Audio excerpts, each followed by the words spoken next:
From the creators who brought you RuPaul's Drag Race and $1 Million Listing, this is World of Wonders Wow Report. Things that make us go wow. All right, welcome everybody. Welcome to the Wow Report, where, every week we count down the top 10 things that make us go wow. Fenton Bailey, co-founder of World of Wonder, joined by Jane St. James. And you know what? This week we're doing a very special thing. We're doing, occasionally we do themed episodes, but this is the themed episode of all themed episodes. Certainly one I'm super duper excited about. We're celebrating the publication of Blake Gopnik's Warhol, epic biography, 967 pages long. There you go. Wow. There it is. There it is. So excited that Blake is here to talk to us and help us, inform us and enlighten us as we count down the top 10 things about Andy Warhol that made us go, wow. Because look, it's Andy's world and we're just living it, right? Yeah, you bet. And I'm sort of more than living in it. I'm bathing in it. I'm drowning in it. You're marinating in it. Yeah. Too much Andy. Jump in because the number 10 item is... Number 10. Warhol by Blake Gopnik. Well, there we go again. I can show it off again. There it is. Look at that. How's that? And this is on super thin paper, may I say. If it was on normal paper, it would be twice as thick as this. And it's not a picture book. There's actual text in it. There's a little bit of text. Actually, the pictures are one of my favorite things, though. We've got 52 pictures of Andy. Each chapter starts with a picture, and you get to watch him grow older. And some of the pictures have never been seen before. Really? That's one of my favorite things in the whole book. Yeah. Well, now, you talk about it took you 8 yees to write, or did it take? Is that with starting with the research and then writing, or was there a marinating time before that? How long have you been immersed in Andy Warhol? But really 7 years of research and writing. And I did the two things together because I knew if I left the writing to the end, it would never be done. So I did the two things together. And it's, it's a hell of a life to catalog. Let me tell you, it was really, if I had known what it would be like, I wouldn't have taken on the project. It was crazy. Do you have any existential crises? Like, your own identity, just feeling that you've been body snatched or taken over by Warhol? I didn't know that until just after I finished, when I realized that if someone was talking to me and they mentioned, bicycles, in my head, I'd have this little thing that would go on where I would say, oh, bicycles. Well, I remember that in 1982, Warhol was photographed on a bicycle. There was nothing in the world that didn't trigger an Andy Warhol thought, and I'm just getting over that now. If you say glasses, I'll think how many pairs of glasses by Andy I've handled, etc. Before the radio show started, I was saying that I feel that Andy is he's a cipher, in whatever you put into him is what you get out of him. Did you find that at some point that you grew to sort of hate him a little bit, or do you love him more now than you did when you first started? I think I respect him more, and I love him as an artist and as a thinker, actually, as a really smart guy. I mean, he did some crappy stuff, but most of us have done crappy things at one time or another in our lives. He also did really generous stuff, yes. So as a person, he was a guy, but he was brilliant. And the more I studied him, the more brilliant he seemed to me, I have to say. What made you want to write it? What was the sort of, the genesis?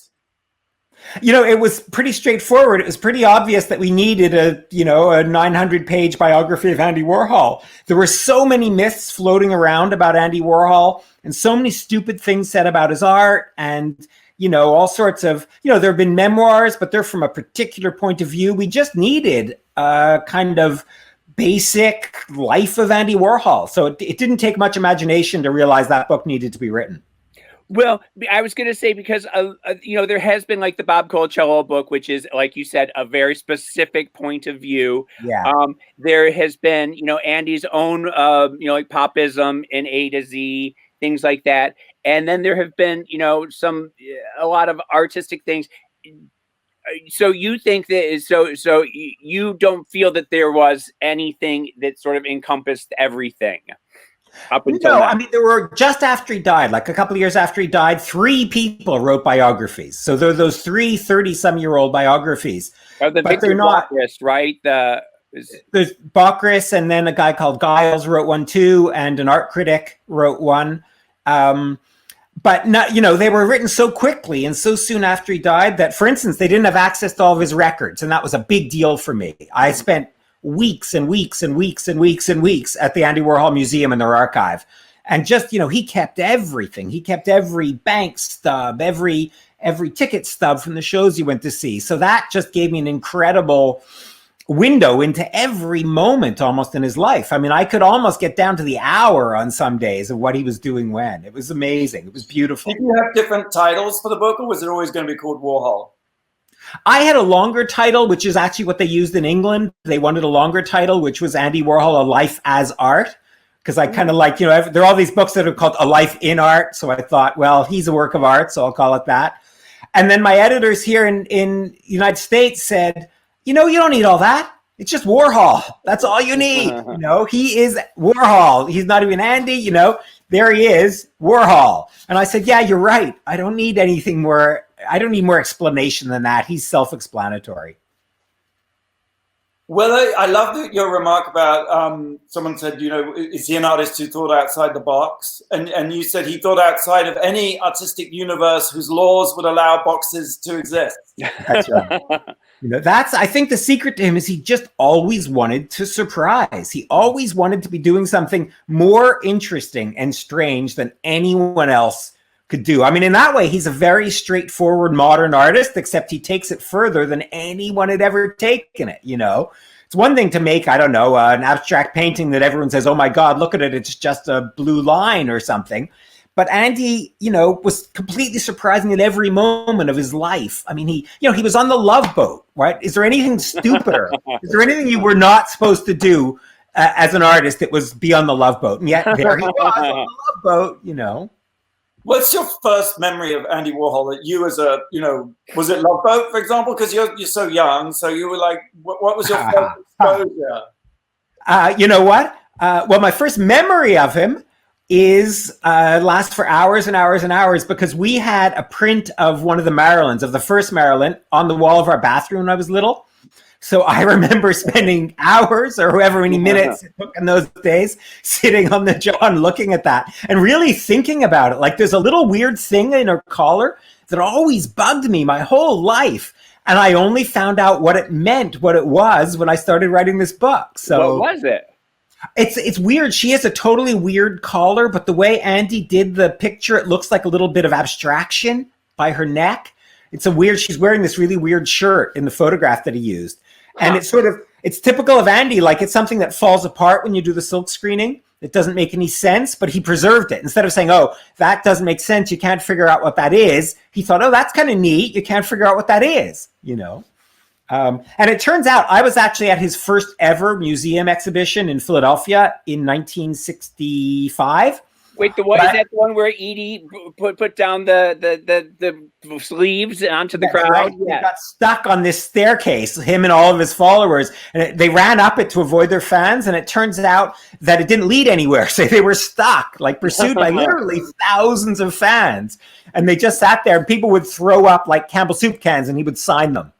So I was there. 2 years old. I was only 2 years old. My parents took us, but I have no memory of it, unfortunately. I should pretend I do, but I don't. We have a friend, Fenton and I have a friend who was at there when he was a student. Steven Sabin was at that exhibit, and that was one of his formative memories, and it always sort of, stayed with him.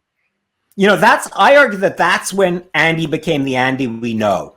The leather jacket, that whole thing. I've got page after page after page. The sort of cool cat, weird, silent Andy, I think really gels at that moment. That's when you decide, okay, that's who I'm going to be. I'm going to be the freak, sort of factory freak is born. I mean, that's pretty much the first time he ever appears in a leather jacket is at that event.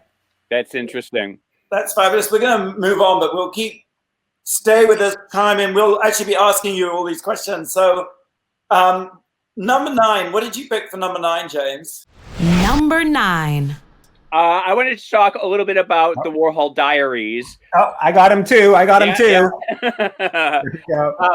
It's Warhol bigger than my Diaries, book. I hate it. It's not fair. It's bigger than my book. Pages, though. I think the Warhol Diaries are only 800 pages. Well, 872, I believe, and they start from 1976 and they go till 5 days before his death in January, I believe, of 87. February. The last entry, I think, was in January 29th, something like that. And it was, it started, as you mentioned, it was a way for him to sort of document where he was every night and what he spent every night for the tax, in case he was audited. He was audited. Mostly, it was supposed to be just his receipts. Yes, of course, it ended up being a very, sort of bitchy running monologue of his nightly exploits. It was told to Pat Hackett every morning at 9 a.m. and he dictated it to her. And I'm in the diaries. At one point, I mentioned, I just have to put that out there. I believe I was probably in there a number of times, but I have a very famous incident where I cornered Pat Hackett at a nightclub and drunkenly kept her hostage for about an hour, and she was like a wolf trying to gnaw her arm off to get away from me. And after that, she bolted whenever I entered the room. So I have a feeling that I was in there and I've been edited out.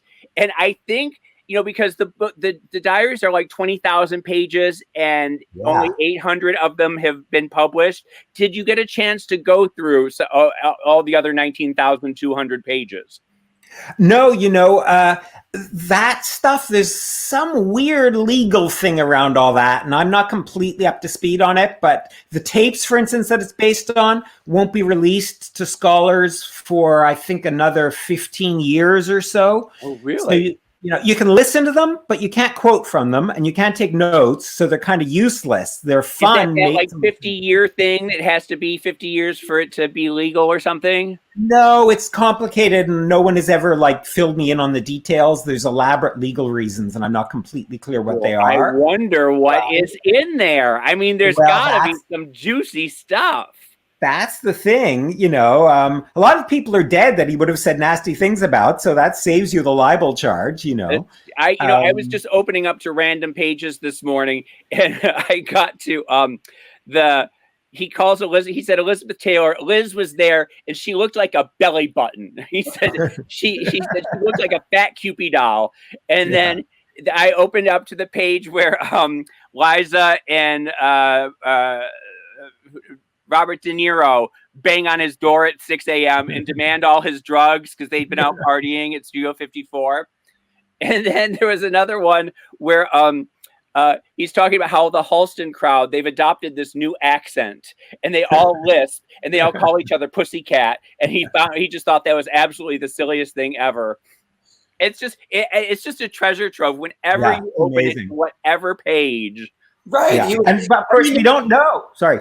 Yeah, well, it can't be that he libels other people because he's not that flattering about many people in the diaries as it is, right? I mean, he's the way he goes in on Jackie O and Lee Radziwill. I mean, it's a thing of beauty. It is just. But he's usually right. He's usually completely right. I mean, Andy's supposed to be such a goofball, but he's actually really smart and caustic and knows when bullshit is being bandied about. Yes. There's no dummy. I actually thought, that, sort of moving on to number 8. Number 8. I wanted to ask you, I think what's maybe most unusual about him as an artist or this icon or this totally important figure is the fact that he actually died before he died. And you begin your book with the first chapter of a biography is death, prelude, death. And I think, it was June 3rd, 1968, when he was shot by Valerie Solanas, he actually was dead for an instant. And wasn't this do you see this as a major shift or a unique experience that fundamentally changed him? Because a lot of people have written about how he was neither dead, there was a sort of deadness to him after that he was sort of like a ghost. And he himself said that he felt he was watching a TV show, that he didn't feel himself that he was alive in the sense of being in life and immersed in it. What do you think? Yeah, it's one of, there's so many stories that are told again and again about Andy, and that's one of them. But my thing is that if you look at what's happening before he's shot, he's already leaving behind the 60s counterculture, right? The whole flower power thing, it's all gone in January already, and he gets shot in June.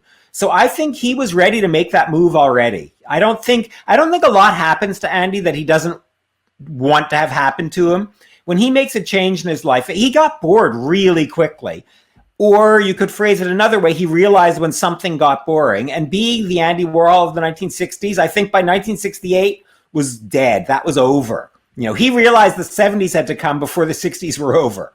And that's what's going on already. And then he gets shot and it just sort of speeds it up and gives him an excuse to make the change too, right? All of a sudden, there's a tidy narrative, a tidy story he can tell. Oh, yeah, I was shot and then I changed, but I think he was changing already. I think he needed to change, and he knew he needed to change. So getting shot was a slightly painful excuse for making the change. Slightly painful. And wasn't he furious that he was shot the same day as the assassination of Robert Kennedy, and that bumped him off the front page? Wasn't that sort of... Yeah, it was bad timing. Bad timing to be shot. He was actually shot a couple of days before. But the timing, he was shot in the late afternoon, so he didn't get into the morning papers of that day. He only got in the next day. But Bobby Kennedy was lucky to be shot late at night, so he got into the next day's morning papers, right? So lucky Robert Kennedy. It's a bad example of Andy having bad timing. Yeah, that's right. That's right. But you can forgive him, I think. A lot of people sort of blame him for being shot. It's an interesting, unusual, they sort of feel that it was the wages of his decadent factory life. Do you subscribe to that at all? No, I mean, except that, he was interested in weird people. And Valerie Solanas, who was, among other things, incredibly smart. She wasn't a trivial person. She was incredibly smart and, unfortunately, a paranoid schizophrenic, or at any rate, deeply psychotic at that moment. People go in and out of these things. And at that moment, she was psychotic. And I mean, to kill Andy is an example of the patriarchy, right? To choose Andy Warhol as the ultimate male you're going to kill really does not make a lot of sense. You could tell she was sort of a little on the strange side if she thought Andy was the person to kill. And also, what was the art critic who was also shot at the same, he was there, I think he was interviewing Andy and he was shot, he wrote Mary Maya, yeah. Yeah. He was barely hurt, though. He was going out to dinner that night showing people his bullet wound. That shows you how unhurt he was that night. Oh, I see. Okay. All right, let's take a quick break. Normally, Blake asks us a question, but we have another Blake here today. And really, it's my turn. You should do it, yeah. Okay, here's a really, really, really hard one. What is the origin of Andy Warhol's use of silver foil to decorate with?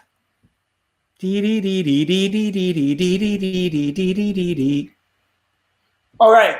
We'll be right back after the break. We're with Gopnik, and we're counting down the top 10 things of Andy's world that make us go, wow. Is it wow or G? Was his most popular, did he say wow or G more? Wow, G, I think. Fabulous. Oh, fabulous. Yeah. You're listening to the Wow Report on Radio Andy. We'll be right back. You're listening to World of Wonders Wow Report. Things that make us go wow. Welcome back to the Wow Report. Hey, I just want to tell you before we carry on with this week's Top 10 Countdown, we've just announced the queens of RuPaul's Drag Race Canada, which is coming soon, July 2nd, in fact, to Wow Presents Plus. It's going to be on Crave in Canada, but the rest of the world, it will be on Wow Presents Plus. So that's Canada's Drag Race is coming for you for this summer. All right. And I'm a Canadian. Oh, you're kidding. That's right. I'm a Canadian. So you'll have to be a judge on the next season. With pleasure. We should have to do a Warhol challenge. The Canadian Queens of Warhol challenge. All right. So, Blake, you're up. You asked us a Warhol trivia question before the break. What was it? What was the origin of Warhol's use of silver foil to decorate with? Well, I always thought that was Billy Name who started in a tweaky mess. He started tinfoiling the walls of the factory. But am I incorrect about that? Well, that's always the story that's been told, right? Oh, okay. But there's more to it. Well, I found... What was that, Fenton? Billy Name, didn't he choose the silver that he painted the factory from a bridge in his hometown upstate? That is his story, and he should stick to it. But I was doing some research on this play that Warhol did the decor for in 1959. So before he even gets the pop art, it was Jacques Cocteau's Orphée, done for Barnard College at Columbia University. It turns out I found these contact sheets of the images, and he decorated the set with silver foil already in 1959. Ah. Right. And Cocteau is a huge hero of his because, of course, Cocteau was a really important gay artist. Sure. And in fact, the director and the main actor were also gay. So it was a little gay production. And it turns out Andy was decorating with silver foil already at that point. So he didn't need Billy Name to tell him about, spreading silver foil all over things. And that's typical of Andy. He loved actually giving credit to other people, saying, oh, so-and-so gave me the idea, even when it was totally already part of what he was interested in, what he was doing. Well, I wonder if there's a lot with Warhol, there's a lot of always sort of muddying the water and putting out multiple stories and multiple narratives so that people are always guessing as to what the real story is.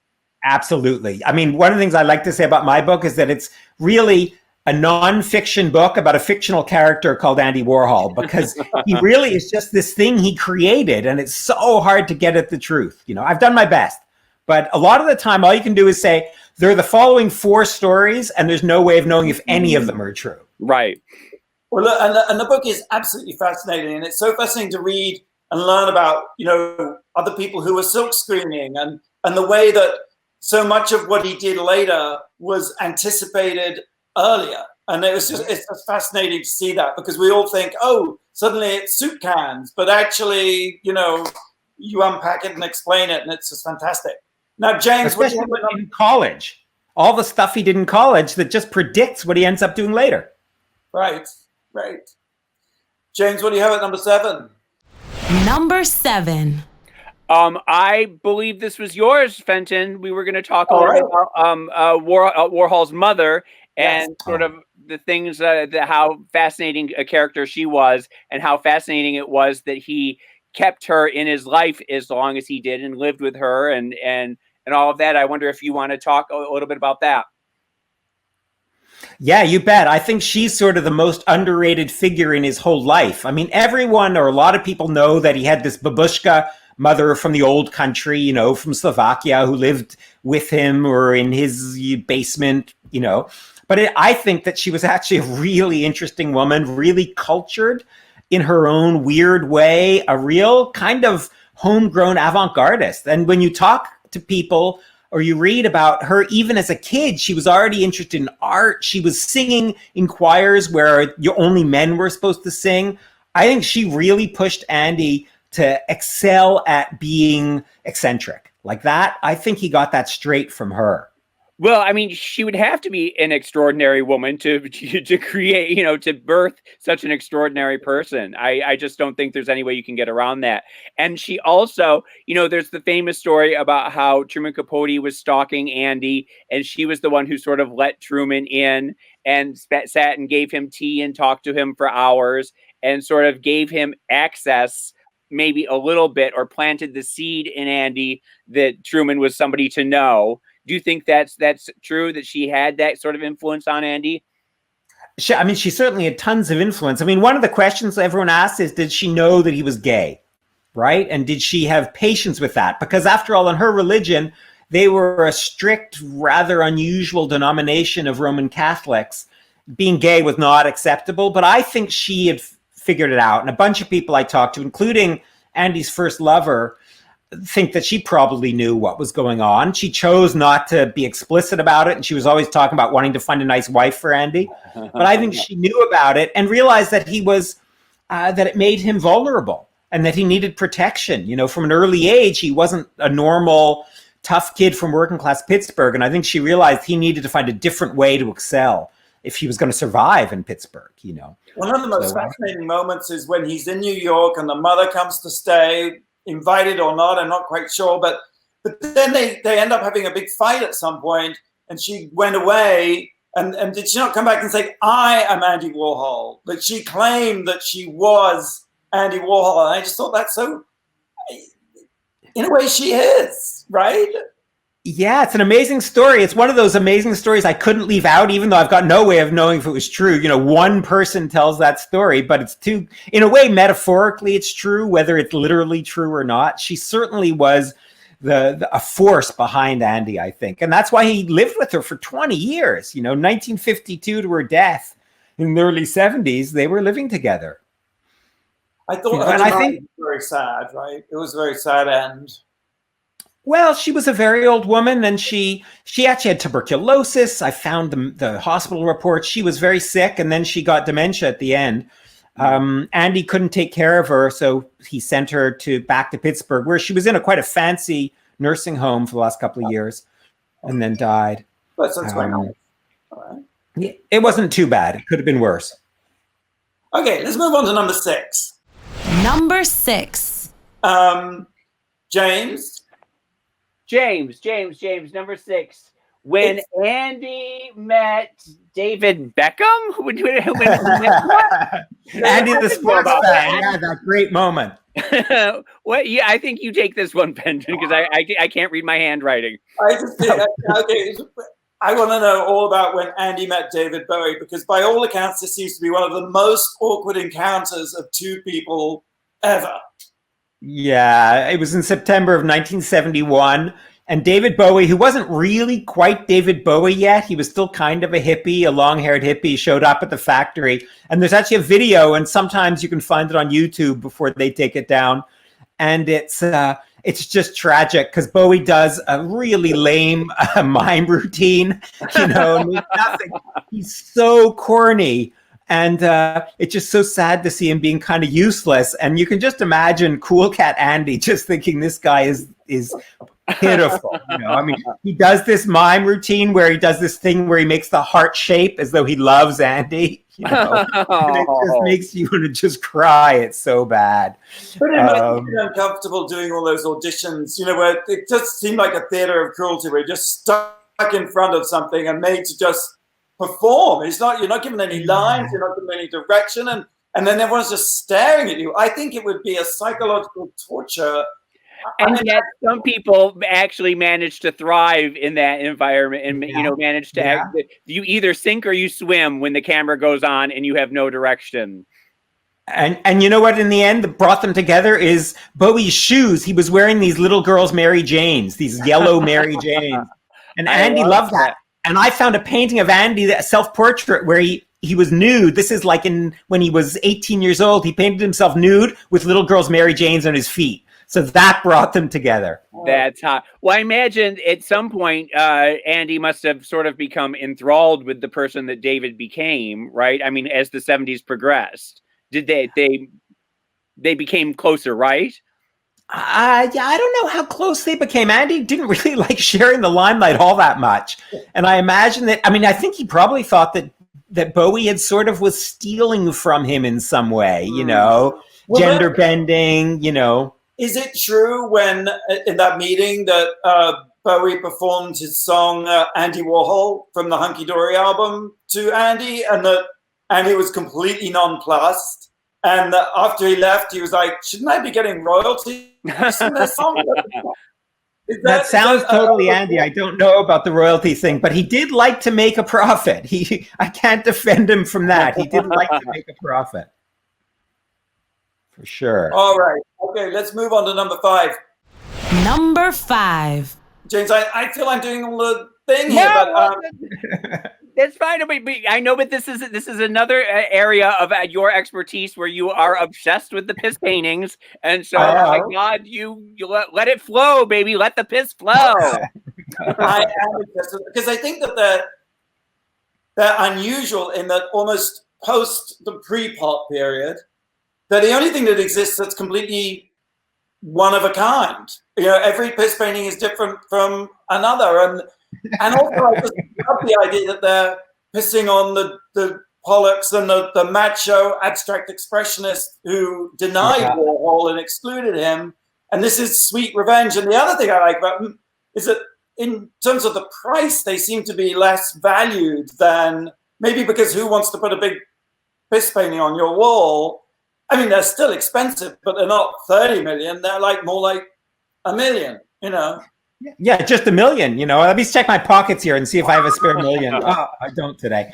Yeah, and they're also kind of beautiful, which is kind of amazing if you think that these things are piss paintings, have the name piss paintings, but they're actually pretty good looking. If you didn't know that they were made by a bunch of guys peeing on them, you'd think, oh, that's pretty good abstraction. They really work as abstractions. You know, well, do you know that? I think it's hot that if you're sort of a piss queen, I think that's right up your alley. Well, I mean, that's the other thing about them. They're clearly a reference to sort of early 70s, you know, completely crazy gay clubs, right?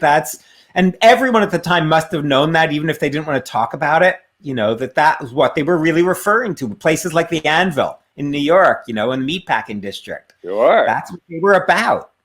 I wonder how stable they are as works of art in terms of lasting thousands of years. I can only imagine they probably decay. They are still changing, apparently. That's one of the things about them, which is great in a way. That's neat, right? But apparently they aren't very stable. Whether that means they'll decay or just change, we don't know. I think they're meant. I mean, I think Andy would be perfectly happy to hear they were changing, so long as they don't disappear from the face of the earth. I think that's pretty neat. Now, do you have any Warhols? I don't. No, I could never afford a Warhol. On the salary of a biographer, there ain't nothing. I mean, I wonder what I could buy. I've got its books, which I'm happy to have. I bought one of the cow wallpapers that he did in Seattle in '78. You know, like they weren't the original cow wallpapers. He redid them for an exhibition, and but if you could have a Warhol, what would you pick? If you were like anything, you could pick it. Oh, that's a hard question.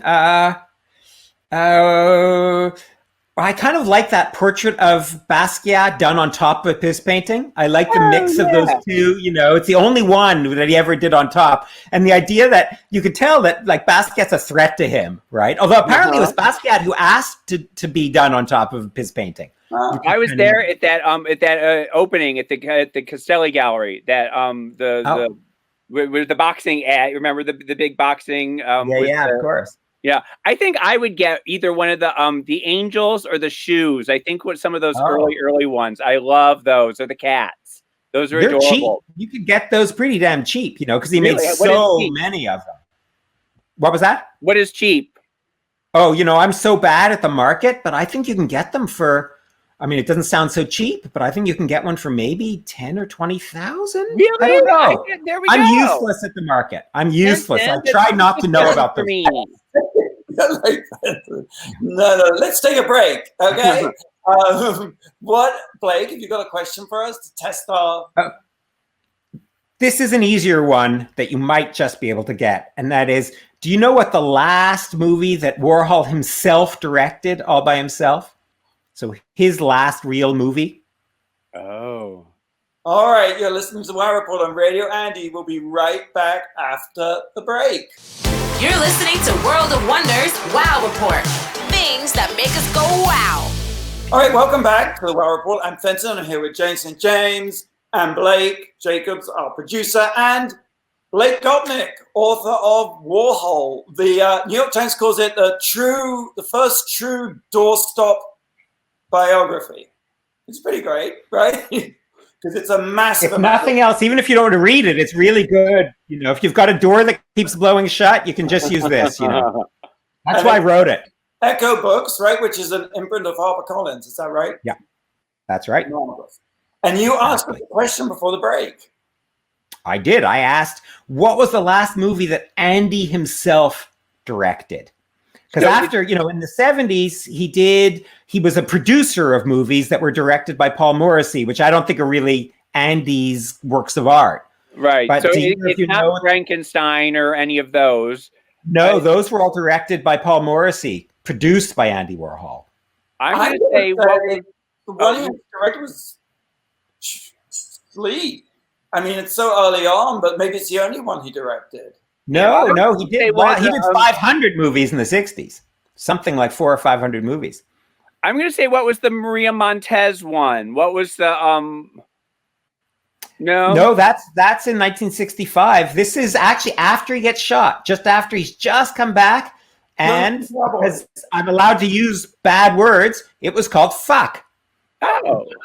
And it was just two factory acolytes fucking, more or less, talking mostly, and then occasionally fucking, and then talking some more. Was it on the couch? And then they had to change the name. What was that? Oh, they changed the name to Blue Movie, right? To Blue Movie, because you couldn't very well put up ads for fuck, right? So it got changed to Blue Movie. It was the first sort of semi-mainstream movie that actually showed full-on sex. Heterosexual, I should say. That made it easier, I think. Right. There you go. All right, moving on with our countdown of all things Warhol, things that make us go, wow, gee, fabulous. Number 4, James, what do you got? Number 4. We're going to talk a little bit about some of the society portraits and some of the drag queen portraits, a lot of the 70s work that he did, which are some of my favorites. Fenton and I were talking about the Ethel Skull portraits. And I have a soft spot for a lot of, the society people of the times. So let's just sort of talk a little bit about those and how that sort of, I don't think it elevated his art, but it certainly put him into the mainstream and made him a shit ton of money, right? Yeah, I mean, I think a lot of those portraits are kind of art supplies that he used in this other work of art that he called business art, right? He declared at a certain point as a kind of conceptual art project that just being good in business as an artist was an artwork itself. So I think a lot of whenever he made money, he was able to have an excuse for making money by saying, well, that's part of my business art project. But I don't think it was just an excuse. I think that was kind of interesting and serious, because a lot of those portraits. It was a way for him to sort of navigate his way into high society, and which it sort of everything sort of fed. The higher he got in society, the more commissions he got, the richer he got, the more he was accepted into high society. So it all sort of fed on itself. Although, as you said earlier, the diary makes it clear that he's not just your average kind of starfucker. It's not just that he liked high society. He always had a distance from it. He realized when it was superficial. He wasn't stupid. His relationship, I think, to high society was complicated and interesting. It wasn't just your average sort of sycophant wanting to be around rich, famous people. Well, but do you think it was sort of like you had your chance when I was younger and you sort of you snubbed me, and now this is my revenge that I'm going to be, with Diana Vreeland every night, and I'm going to be, with the Pauline, Rothschild, and I'm going to sort of take over your society because you wouldn't have me when I was younger. Yeah, and I think even the portraits actually have a caustic edge to them. I think a lot of the portraits make it very clear that the people he's portraying, who are paying like $40,000 for a couple of portraits, are actually incredibly superficial. And I think the portraits, especially when you see a whole bunch of them, you think, wow, he's really made the most superficial portraits ever, and they're perfect illustrations of the superficiality of some of these people. Well, there's also a little bit of you're going to pay $40,000 and I'm going to do the bare minimum to make it art. Yeah. That's right. Exactly. I'm going to do the same thing I've done a million times. Yes, there's going to be no originality here. But then you also see, like with the drag queen portraits, there is a lot of love that he puts into them, and there is sort of a respect with he still goes back to counterculture, and he still goes back to the underground even when he is climbing the society ladder. Yeah, although he made a fortune for those. It wasn't his idea to do them. There was this Italian dealer who thought they'd be a good bet. So it wasn't Andy's idea originally. It was this guy, and I think the contract called for maybe $1 million. It was a lot of money. I can't remember anymore. So the idea came from someone else, but that was often the case with Andy. And then he takes the idea. I think those are amazing, images of what it is, I guess, to be a drag queen, the complications of being in a performance, but also it mattering a lot to you. I mean, I think there's a lot, and some of them he really gets at with his fingers, so they look distressed. You know, there's a sense of angst in those two, I think, you know, so he captures a lot. I think without them, Marsha P. Johnson might be lost a little more to history than she was. I think he really sort of elevated some of the importance of what they were doing at the time. Yeah, some people think the opposite. You know, some people have really gone after him for not having sufficient respect. Oh, really? Yeah, so there's some people today who really think there's a problem with those portraits. But I think, given the time, like given when they were done, I think it was pretty brave to do. I mean, we're really comfortable with the notion of drag now, but he got a lot of those drag. He found those models, or his people found those models at a place called the Gilded Grape, you know, in Times Square, which was as rough and crazy a place as you could imagine. It wasn't like a mainstream drag club like they have now, right? No, it was a hustler. I mean, it was mostly a hustler bar and a pickup, you know, like where sugar daddies went. Yes, Tish Gervais just wrote a book about it, where she's a lot of memories there. You know, but also I think that, you know, that thanks to Warhol Drag, he really did break those boundaries of bringing drag queens, albeit onto the margins, but having them at the factory. He began that process, I think, because they were definitely, drag was definitely looked more down on, as you say, than it is now. Oh, but yeah. the person who really, as an artist, championed drag queens and non-binary gender people was Warhol. You know? Yeah, I mean, already in the 64, he's already doing that, you know, with Mario Montez. He's doing movies with drag queens. And I found this amazing story about when he was in college. The students were all asked to do a self-portrait. So the students all did their self-portraits, and then they had to show them to the class. And Andy showed a picture of a little girl with ringlets. And, you know, his classmates said, "What's that? You were supposed to do a self-portrait. Is that your sister?" And he said, "No, I always wanted to know what I would look like as a girl." So he was always playing with gender, you know, from a very young age, and he never stopped. That's right. Sashay, you stay. All right, number 3. Actually, this is related, right, James? Number 3. Number 3. Oh, right. Well, you know, this is Andy the nightclubber. Andy is a clubbing god, nightclub god. And, you know, you think that there are 3 very distinct phases of his, you know, going out, where you have the 60s leather jacket, underground S&M sort of Andy. You have the 70s Studio 54 Andy. And then in the 80s, you have Area Andy, when he's palling around with Keith Haring and Jean-Michel, and going out maybe a lot again, as you know, there was maybe a lull after Studio 54, and then in the 80s when we would see him out, he was out again every single night at every single club. And I just sort of wonder if you want to sort of if you have a favorite Andy period, or Boy, you know so much about this, more than I do about this, James. I don't know even where to start. I'm worried I'll get it all wrong. I mean, my favorite club moment for Andy is at Area, where they got artists to decorate the club, and he made this piece that was called The Invisible Sculpture, which was just himself as a work of art in a vitrine, you know, next to a sort of classic pedestal like you'd get in a museum. And he just stood there, and there was a classic wall label that said, you know, I don't remember what it said, mixed media or something, you know, Andy Warhol Invisible Sculpture. And he was the work of art.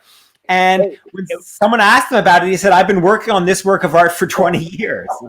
Well, but it also worked the other way, because there were nights when he couldn't be there, and yet it would just be an empty pedestal, and it was still the same work of art as when he was there. It didn't matter whether he was there or he wasn't there. Because he was somewhere in the world. That work of art was somewhere, you know. So I love that moment in it. I mean, you know, to be perfectly frank, I could have written 1,000 pages just on that, and every page would have been the same. There was a moment where the stories, I mean, I got 8 million stories about Andy nightclubbing, and at a certain point it was like, well, what do I do with another story about another night that Andy spent in a nightclub? Warhol Volume 2, I think. Well, there you go. It would be a little repetitive, you know. You know, I do remember seeing him one night at the Palladium, and he came in, and, you know, it would create a buzz, right? Everyone would be like, Andy Warhol's here, Andy Warhol's here. And I remember looking at him and thinking, my God, you look so old. And I was like, and yet now you're older than he is. He's younger. I mean, I do remember that, though. I remember at Area seeing him a lot in Danceteria, and the minute he walked in, there was that the room would elevate, the energy in the room would elevate, and it seemed every conversation was sort of turned towards him, and everyone was performing to get his attention. And I'd never seen anybody like that before or since, where just the entire room is trying. The room could be filled with Robin Williams and Christopher Reeve and like all these famous people, but every single person there was trying to perform for him. It was just fascinating. That's amazing. And remember, this is a guy who got famous 20 years earlier for pop art, right? The fact that he still mattered in 1983, 84, 85 is kind of a miracle. I mean, and arguably was even more famous 20 years later, In some ways, yeah, he was more out in the world. He was more part of popular culture instead of standing to one side, And I think he's sort of that way now. I mean, look at us. We're spending an hour talking about him, on YouTube. And it's not enough. We need more. We need more. That's right. This is just going to have to be the Andy channel all the time from now on. We'll have you back every single week. That sounds like an excellent idea. Number two. Number two. I wanted to ask you about the last set of paintings he ever did, the Last Supper paintings. Mm-hmm. And I just find it so spooky and moving and just prescient or bizarre that of all the things he would pick as his last series of paintings, or that the last thing he would paint would be the Last Supper. It's just mind-boggling. And there's a story that really, I'm not really into ghosts and what have you, but there's a story I read about. He went to the opening, I think it was in Milan, of these paintings, and he was in the crowd. He wasn't feeling that well, but he saw a shadowy, widowy figure in black clothes and completely freaked out and literally fled the gallery and flew right home. And then a few days later, of course, he went into hospital for the operation. And wait, so you think that he saw the specter of death at an opening? Yeah. I've never heard that story, and that sounds like the kind of story. I mean, Andy is a magnet for stories, and the word apocryphal springs to mind. I interviewed the woman who was there with him, and she didn't tell me anything like that at all. But I like the story, so I'm going with it. The second edition of my book is going to include that story as a fact for sure. It could be another Warhol book that's all the apocryphal, like the Bible has the apocryphal books that are in the Bible. That's right. Yeah. Exactly. But what do you think about those Last Supper paintings? Like that whole, the fact that he would think to do that, and the fact that it would end up being his last painting, is that, do you think he had a prescience or an insight, or? Well, it wasn't his idea to do those at all. It was this weird case where there was a dealer, Alexander Iolas, who was actually the first dealer ever to give Andy a show in 1952, sort of came around again, who was dying of AIDS at that very moment, but had a commission from, I guess it was a bank that had the building across the street from Leonardo's Last Supper. So this dealer thought, I'm going to get famous artists to do their versions of the Last Supper. And Andy was the only one who would do it. So it wasn't Andy's idea at all. And of course, it wasn't Andy's idea to die either. He shouldn't have died. So in a way, I think it's one of those things that's purely coincidence, right? Because he shouldn't have died and it was an idea. It should have just been one more work of art from an artist who went on and did another 20 years worth. Right. But he did have a fear of hospitals, right? And was so strange and terrified of going to hospital and put it off and delayed. I mean, yeah. Everyone says that, but he did go to the hospital all the time when John Gould was sick in hospital, and he visited his mom in hospital at various times. So I think that's maybe, I can document lots of times he was in hospitals. So I think that maybe he exaggerated the fear. I think he exaggerated it. He made a big deal of being afraid of hospitals, but it wasn't, I think, a crippling fear of hospitals. But, and this is a whole other subject right here, but there was a great article, I think it was either in Vanity Fair or the New York Times a few years ago, that chronicled just how bad his physical problems were, that we really didn't even know that he was always having, problems with his kidneys and his organs and everything like that. Do you remember that article? I wonder who wrote that article. Was that you? Guesses about who wrote that article? Oh my God, that's so funny. Was. It's a fascinating look into it. So I maybe you could talk about that. Sick. He was so sick long before his final illness. That being shot in '68 really destroyed his insides. Yeah. Like no one realizes. He was able to function. He even did some really good workouts. In the '80s, but he was always pretty sick. And when you're that damaged and you go in for an operation that people call routine, it's not routine, automatically not routine. He had a hernia the size of a football sticking out of his abdomen. They had to remove that. It was a mess. He shouldn't have died, but it's not a huge surprise he did. I mean, there are people who just keel over after operations. It's one of the things that happens. A certain percentage of people die after any operation, after being opened up. And I think it was amazing in a way that he lived after being shot in '68. Yeah. So he never should have lived. That's when he should have died. '68. That would not have been a surprise. The doctors thought he was going to die. But then James St. James would never have met him. So and he would have missed a lot of good art. People only talk about his pop art, but he made lots of good art in the '70s and '80s. There we go. I love you madly, James. The book would have been much shorter. That might have been nice. It might have been a little less painful to write if it had been a little shorter. But I'm glad he lived. All right, so we'll take a break, and then when we come back, we'll reveal the number one Andy Warhol thing that makes us go wow, kind of, sort of. You're listening to the Wow Report on Radio Andy. You're listening to World of Wonders Wow Report. Things that make us go wow. All right, we're back. We are counting down the top 10 things that made us go wow. Andy Warhol things that make us go wow. We're with Blake Gopnik, who's the author of the fantastic biography Warhol.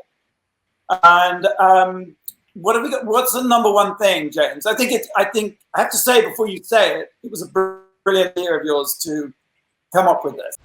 Number one.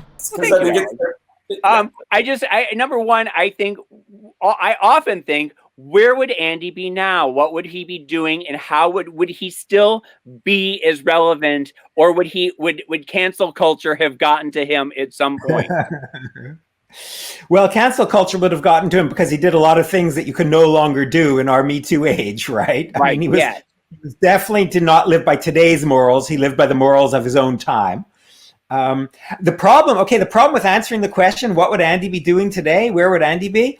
Is that if we could answer that question, we'd be Andy Warhol, right? If you'd asked anyone in 1961, what's the next big thing? No one could have answered. And his genius, of course, was always figuring out how to do something no one else was doing something more interesting than anyone else. So I don't, I dream about it. I think about it. People say, "Oh, would he be on Instagram?" And I say, would he be tweeting up a storm, or would he sort of leave that to the masses? Well, no, he wouldn't do it because everyone's doing it, right? Or if he did it, it would be in some strange comment on it, or I just can't imagine, because he did not want to do boring things. He didn't want to be just like everyone else. Now, being a flamboyant gay guy, I hate to tell you this, is no longer, cutting edge the way it was for Andy in 1949 in college, when he could have been killed for it, Well, but also by the same token, being meta is something that everyone in the 1990s, so like he wouldn't be doing that either.